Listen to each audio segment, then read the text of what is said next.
Thank you for listening to the Allender Center podcast. I'm Dr. Dan Allender. And I'm Rachel Clinton Chen.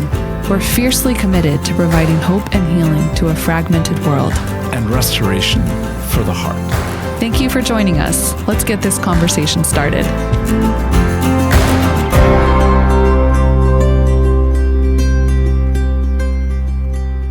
Hey, everybody.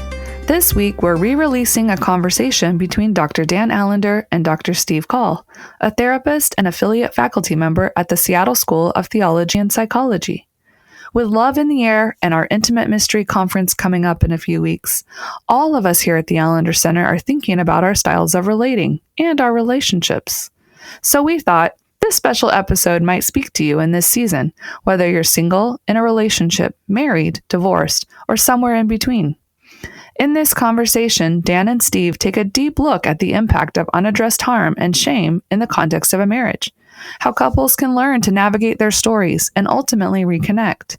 As you'll hear Steve say, reconnecting is not a one-and-done thing, but a lifelong journey that requires us to wrestle with the impact of trauma and the ways our stories are present with us.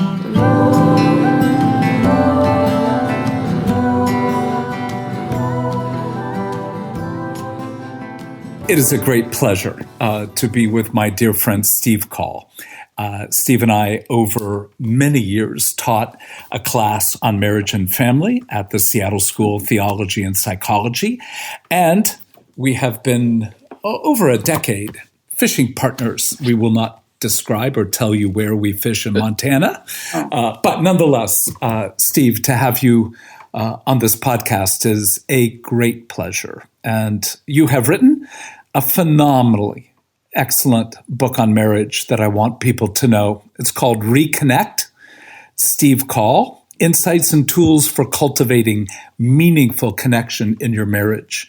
And I had the immense privilege of writing the foreword. So Steve, thank you for coming. And also, of course, let's jump in to ask a pretty obvious question. There are many, many books on marriage, two of which Tremper and I have written.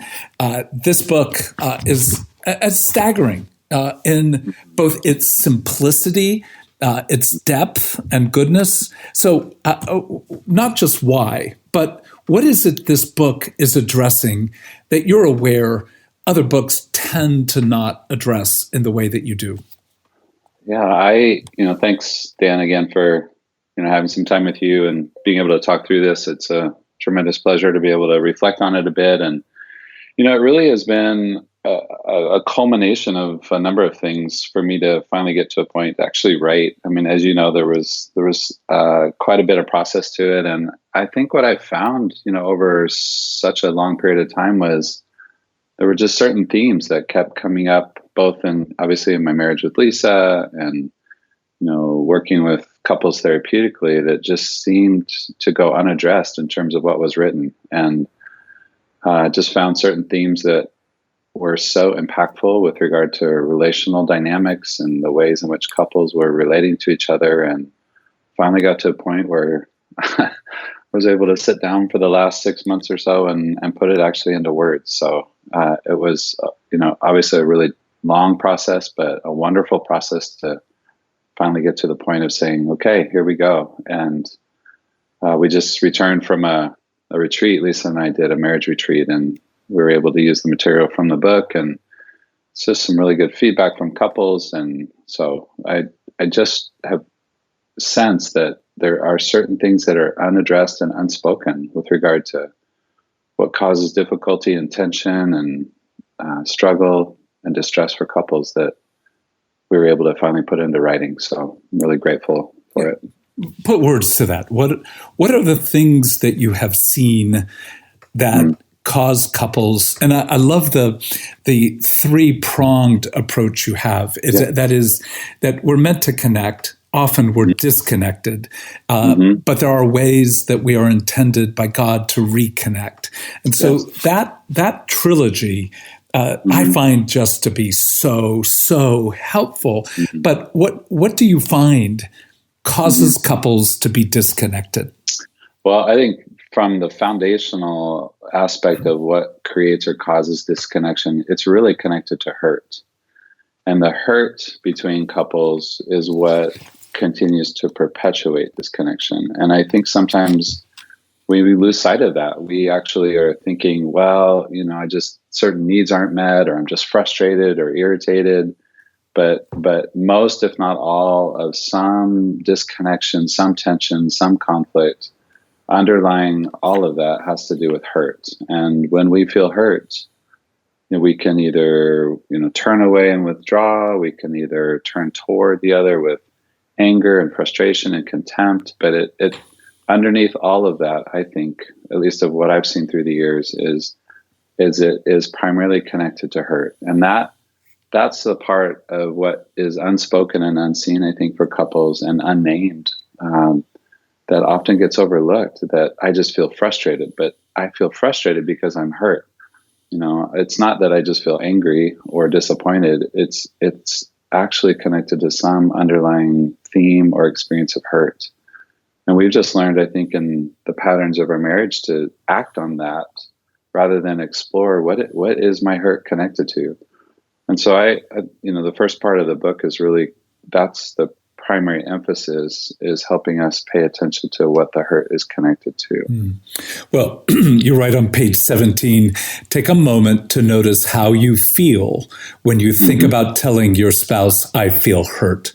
And you write, if you're like me, you feel uncomfortable, vulnerable, maybe even fearful. How will they respond? How will they dismiss me?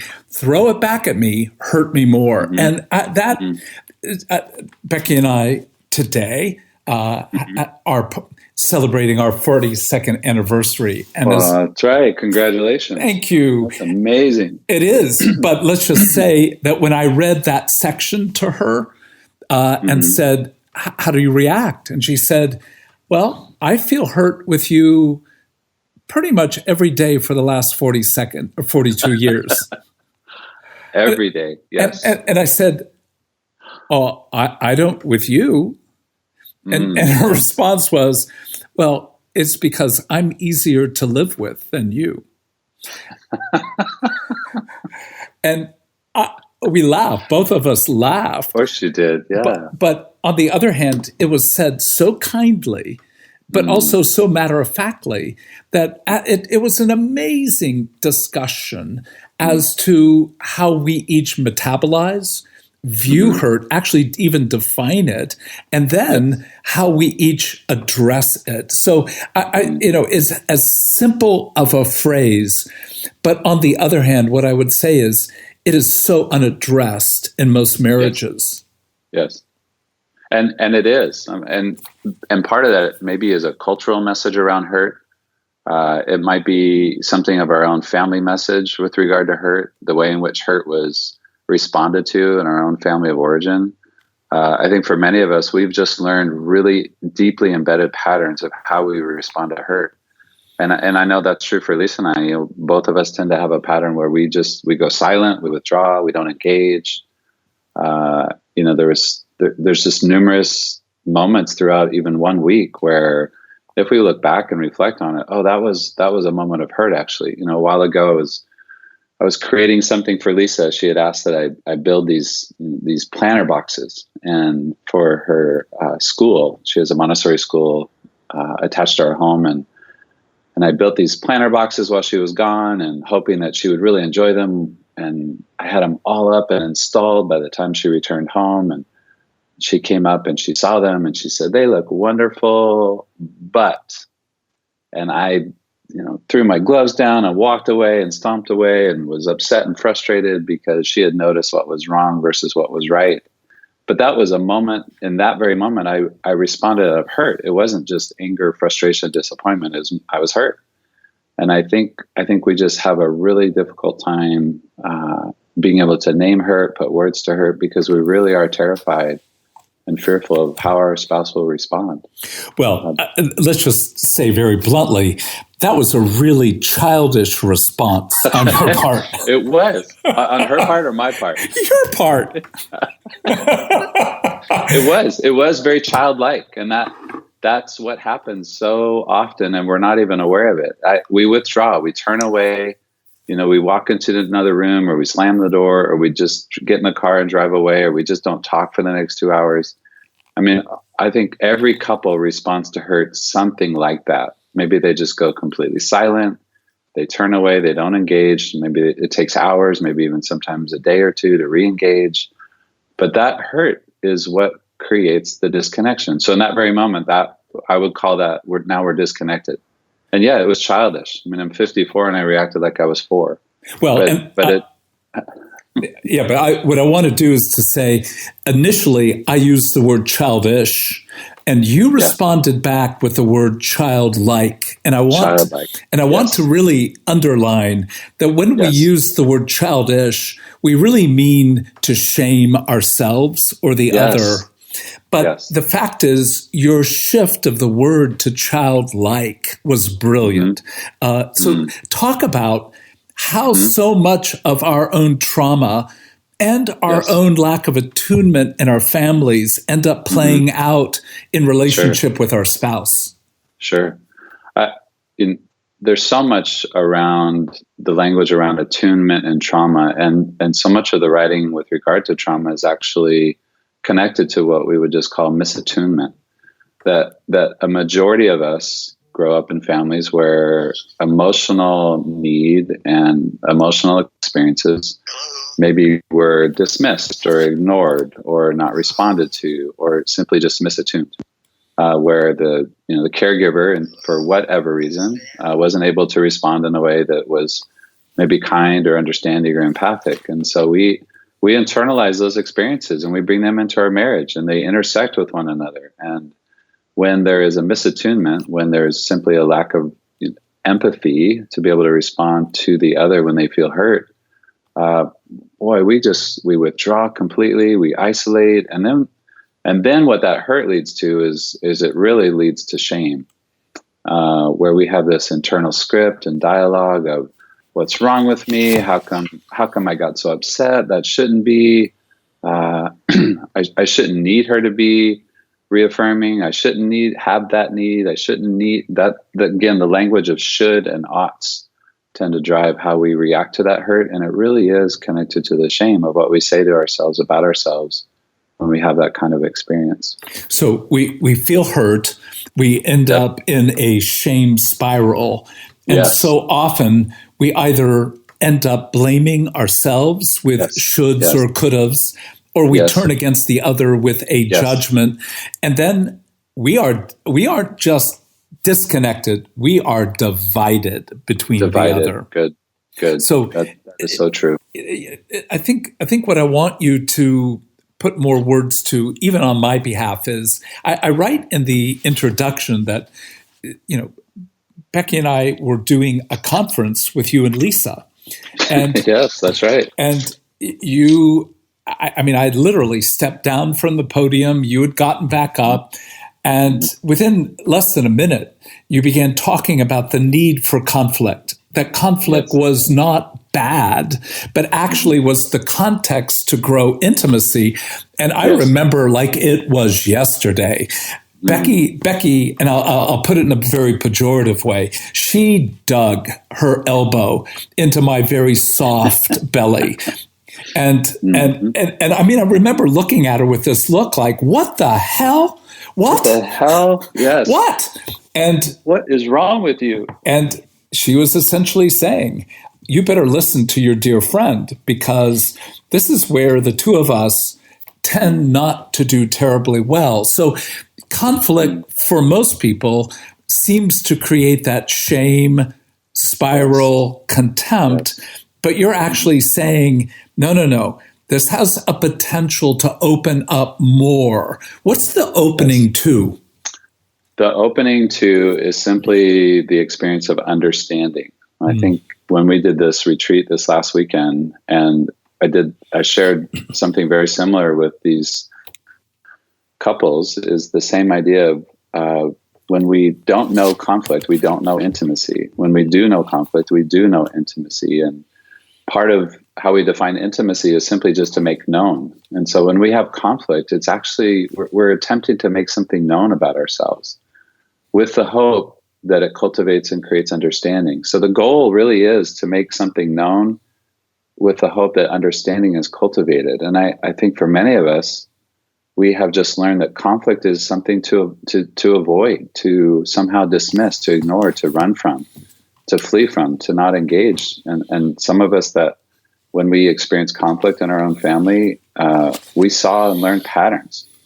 When my father was upset and angry with my mother, he would just withdraw. He wouldn't engage. He would leave. So I learned a pattern of engaging conflict in a way to just avoid it, to flee from it. But I have just seen throughout the years when couples engage conflict, it actually creates connection through understanding that we just haven't at times learned this pattern of, or being able to respond to. So when I said that this last weekend, again, something very similar to what I said with you and Becky, the look on couples' faces, maybe eyes were widened, maybe their jaws were dropped, but I've never even considered conflict to be a form of connection because of my own story, but also because of the ways that we've learned to handle and respond to conflict. So that to me is one of the really subtle but potentially profound shifts that can occur for couples, is if they can begin to create a dynamic between the two of them that cultivates understanding through conflict rather than perpetuating disconnection.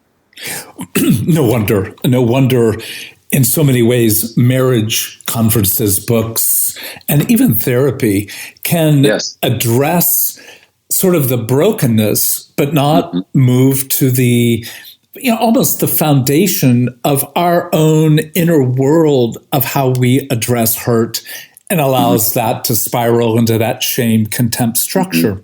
Right. So, in the setting that you're inviting us into, it really is a level of humility to begin to address the, the log in our own eye, not so much of fault like you are a failure, but far more the issue of you bring a history, you bring a story, you bring a structure. And if we're going to change the redemptive process of your marriage, we have to deal with not only the present, we have to open the door to the past. And Absolutely. that as simple as it may sound, it's a profound commitment to truth. And because so much of our energy at times in conflict is to work toward compromise. And I don't think that's the goal at all, working through conflict. It really is about working toward understanding. So much of our energy in conflict is we work to, we want our spouse to understand us, to get us. And so we really work hard for the other to understand us rather than working toward to understand our spouse. And I think that's the subtle shift that so many couples can work towards, that again can move us toward one another rather than away from one another.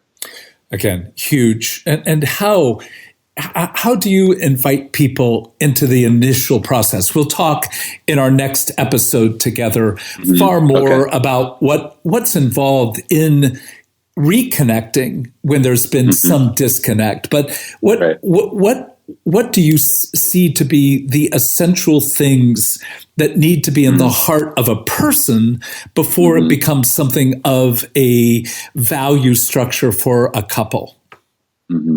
I think going back a little bit to that, the idea of what drives me to want to be able to understand my spouse when we're in the midst of conflict. I think sometimes just culturally we've learned to, maybe raise our voice or withdraw or not engage because we fear being unseen. We fear being unheard. We fear being unnoticed. And so we work hard sometimes to somehow have our basic innate need to be heard, to be understood, to be validated. What I would say for most couples, when we begin that starting place of cultivating connection or understanding, is that both of us bear that some semblance of hurt. Both spouses bear some resemblance of hurt that allows us to be aware of, when I hurt and you hurt, that's part of actually what cultivates and creates the awareness of how we can move toward one another. And so the understanding is will I have the integrity to be able to set aside my own need for a moment, to be able to hear my wife or hear my husband in a way that maybe I haven't heard or seen them before. And it really is, it might sound really simplistic, but to me, it's about pride in those moments. I mean, you've talked about that before as well, is will I be willing to set aside my own need for the sake of my wife? Will I be able to set that aside momentarily if I really do believe and actually allow myself to remember that we bear the image of God toward and for one another? Am I able to temporarily set aside my need to be understood for the sake of understanding my wife? And I think that's the part that I'm still in process. Lisa and I are still in the midst of learning what that looks like daily between the two of us.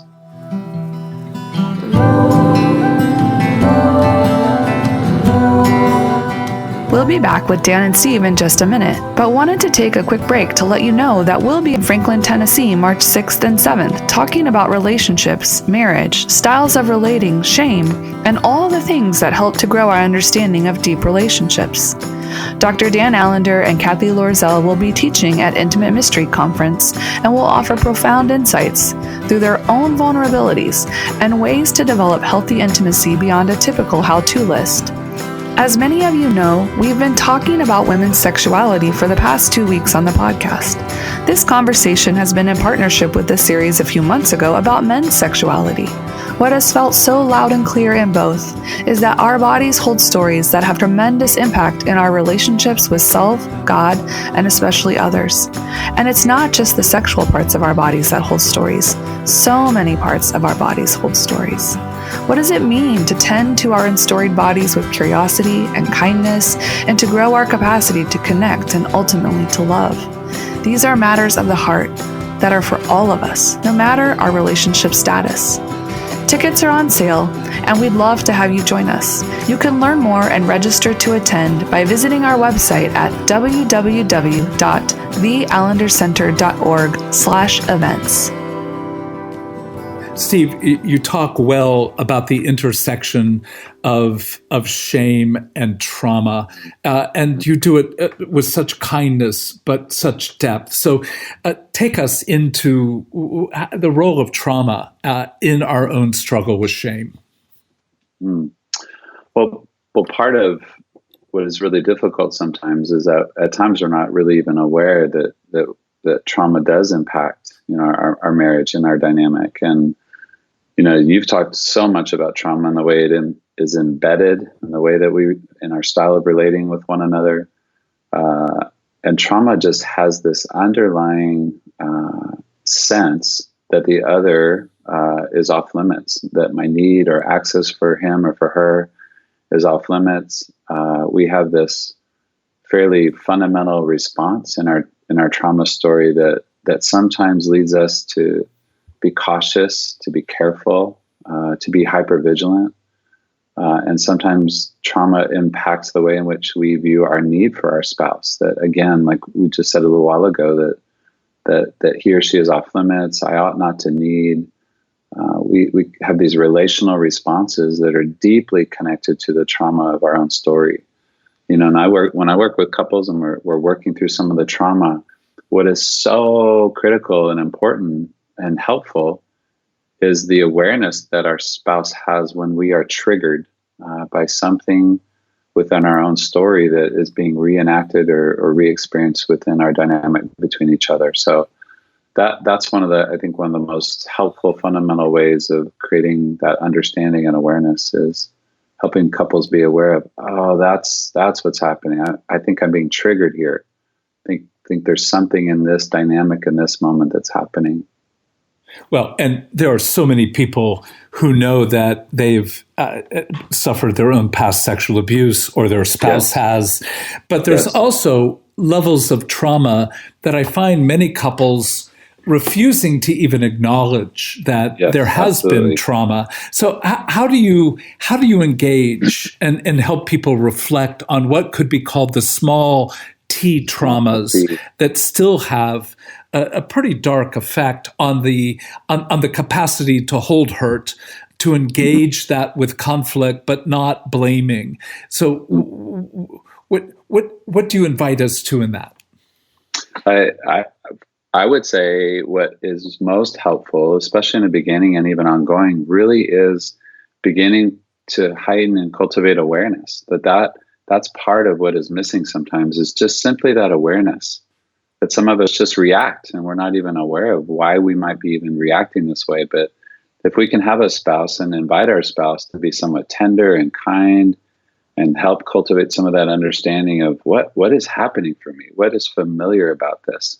And it can be really simple moments that built up over a period of time in our own story. It could have been connected maybe to a caregiver that just was simply misattuned and wasn't able to respond for whatever reason in moments of need. And so when we have a need with or for our spouse, again, some of that small T type of trauma can get activated and triggered, and then we simply react. And I think what I hope for in some of this work is helping couples simply be aware of what's happening in those moments, which allows that understanding and, again, this essential component of connection, which is understanding, to be cultivated between the two of them. Well, in some sense, hurt itself, the risk involved in vulnerably asking your spouse to engage, is in of itself a form of small t trauma, and can be a very large capital T trauma. And so oftentimes we know that our left hemisphere, particularly our left frontal lobe, we go offline in the midst of trauma. And so for a couple, you in the middle of hurt, anger, resentment, backing off, stonewalling, it's like a huge risk to stop and say, we're being triggered, we're in trauma, and we need to engage one another with a different kind of course than the course of mere self-protection. And I think that's where you brilliantly talk about some of the essentials of how to connect. I'd love for you to go through that. Yeah, you bet.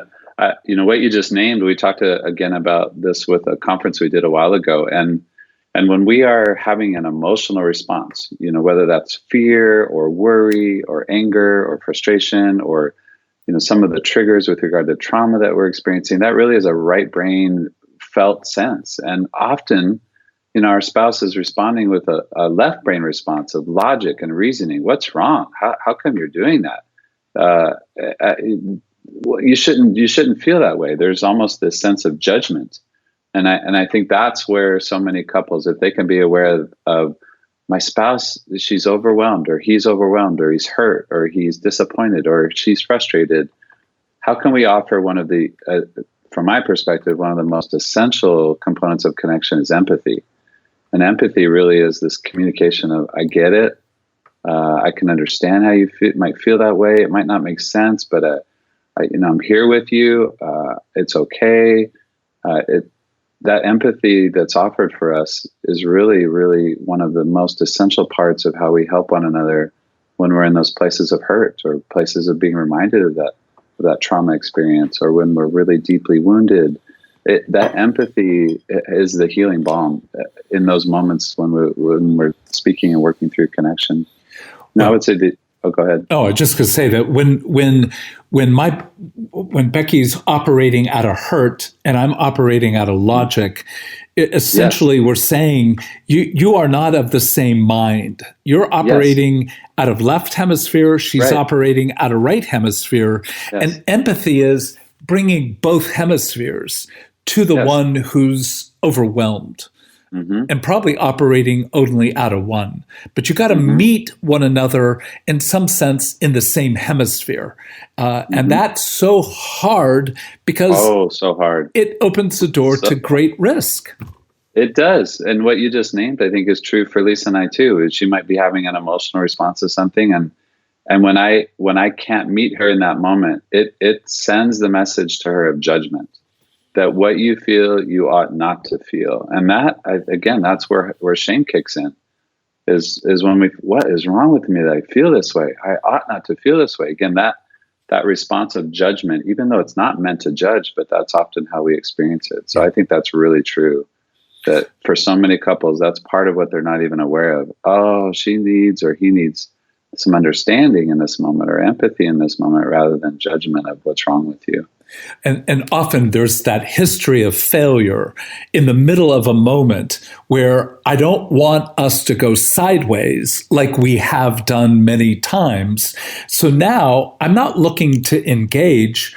I'm looking actually to avoid conflict or more failure, which case I'm all about me. I'm all about myself, which obviously empathy requires a kind of fullness of presence, but given to the other for their good. And that just feels contradictory to the moment of that kind of conflict. Absolutely. And part of what we're losing sight of, I think, at times is sometimes we feel like empathy isn't enough. Well, it doesn't really fix the problem, or it doesn't really, make anything better. And oh boy, so much research and so much work around understanding how empathy, it has such a healing component to it, because it communicates, I get you. It communicates, I understand you. It communicates, I'm here with you. And that is a fundamental aspect of helping couples reconnect when they're experiencing moments of disconnection. Well, it's amazing that the research has indicated that when you give empathy and when you receive empathy, oxytocin grows. Yes. Our fundamental dopamine level changes and rises. So it's like our brain is being bathed in goodness when we have that level of connection with one another. Yet because of shame, we're at war between a goodness, but also a potential self-protection. So you cover some other essentials for how to reconnect. In the middle of all this, what do we need to be able to be empathetic with one another? Well, one of the essentials that we lose sight of and can become really helpful in the reconnection process is simply the notion of curiosity. When we're curious about our spouse's maybe thought or feeling or belief or idea, when they're overwhelmed or frustrated or disappointment, it can be so simple but so difficult in moments. Is help me to understand what happened for you, or what are you aware of, or what might you be thinking, or help me to understand what happened for you. Those moments of curiosity about the present, but also the past, is such a helpful reconnective tissue for couples. And curiosity is something I think sometimes we lose or lose sight of when we're not able to be present to our spouse's needs. But I've just found that curiosity has been one of the most foundational, pivotal essentials of connection. Help me to understand, help me to be aware of what happened for you. All are examples of that. Well, one of the conversations that we have had, shall we say, in our 8-hour drive to Montana and back is about the importance of play. And absolutely. It's the final chapter in your brilliant book.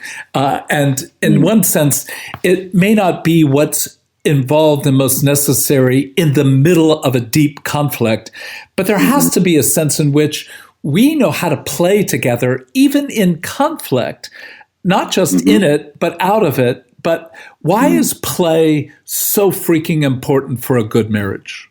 Well, part of it is because it reminds us of what is innate about us, is that when we come into this world, our primary form of connection is actually through play with the world around us.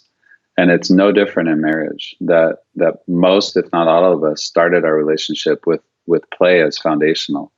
And play is simply the idea, that the sense that nothing else matters in this moment, that I choose you, I want to be here with you, you matter to me, you have my complete focus, my attention.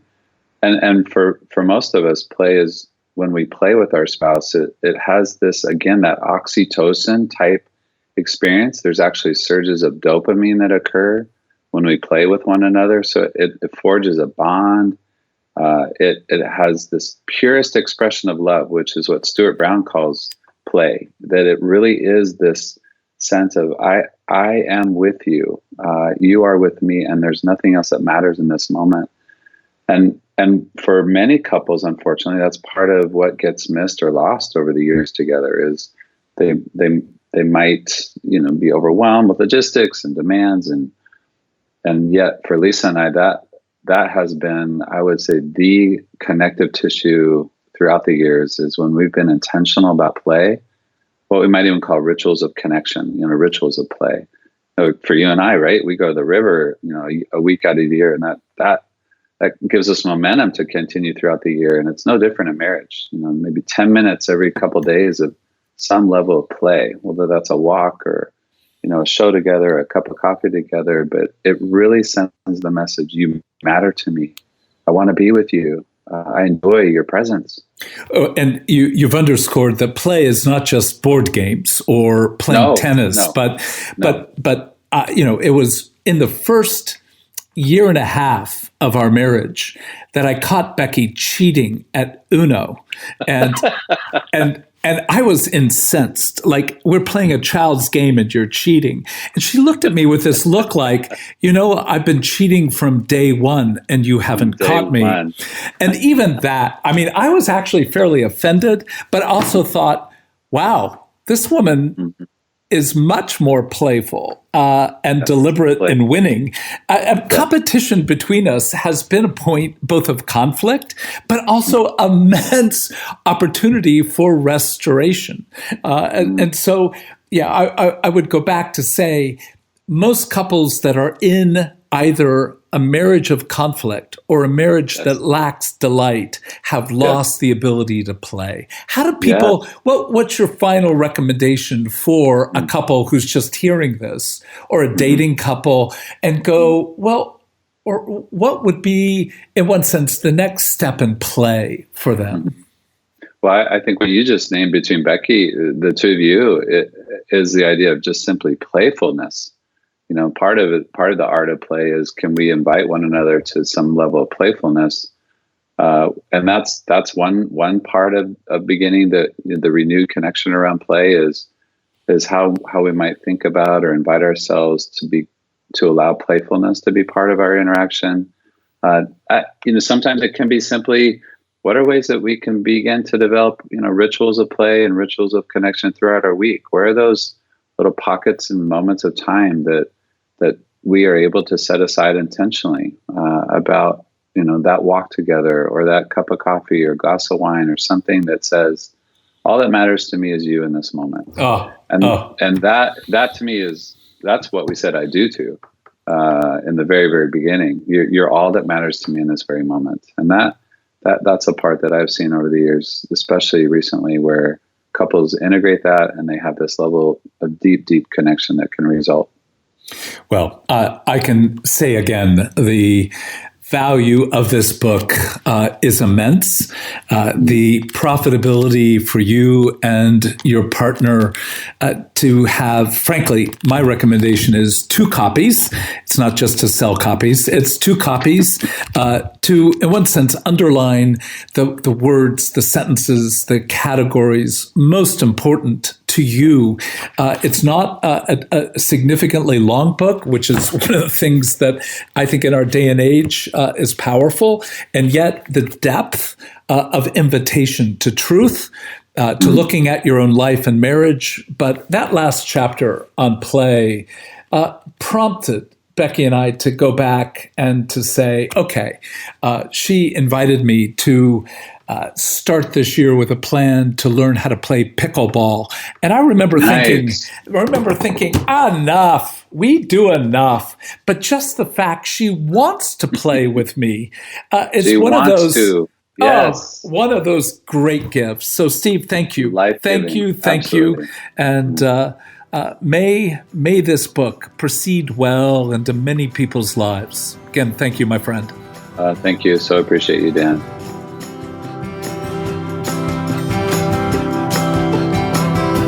The Allender Center podcast is produced by the Seattle School of Theology and Psychology.